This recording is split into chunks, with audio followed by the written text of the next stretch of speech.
देखिए, जहाँ पर पति-पत्नी के बीच में आपसी मतभेद हो जाता है और मतभेद होने के कारण दोनों अलग हो जाते हैं, दोनों का तलाक हो जाता है और जो बच्चे हैं वो माँ के पास हैं। अब सवाल ये उठता है कि पत्नी को मेंटेनेंस दिया गया है और बच्चों को भी मेंटेनेंस दिया गया है। अब बात आ जाती है संपत्ति पर, जहाँ पर एक संपत्ति जो पिता के पास है, खुद की अर्जित की हुई और उसको जो पुश्तैनी प्राप्त है।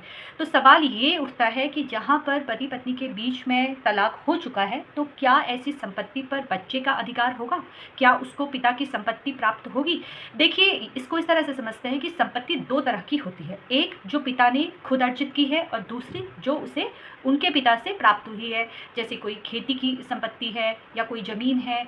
तो अगर बात करें पुश्तैनी संपत्ति की, तो पुश्तैनी संपत्ति से पिता अपने बच्चे को अलग नहीं कर सकता है। अगर बात करें खुद की अर्जित संपत्ति की, तो खुद से जो पिता ने संपत्ति अर्जित की है, उससे अपने बच्चों को बेदखल कर सकता है, लेकिन पैतृक संपत्ति से पिता अपने बच्चों को अलग नहीं कर सकता है।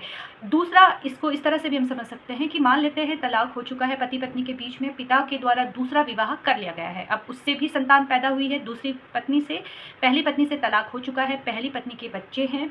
दूसरी जो पत्नी है, उनके जो बच्चे हैं, उसको सारी संपत्ति प्राप्त करने का अधिकार है, क्योंकि पत्नी उनकी कानूनी है और बच्चे भी वहाँ पर संपत्ति का अधिकार रखेंगे। तो जो तलाकशुदा महिला है, उनके जो बच्चे हैं, उनको भी पिता की संपत्ति पर पूरा बराबर का अधिकार प्राप्त होगा।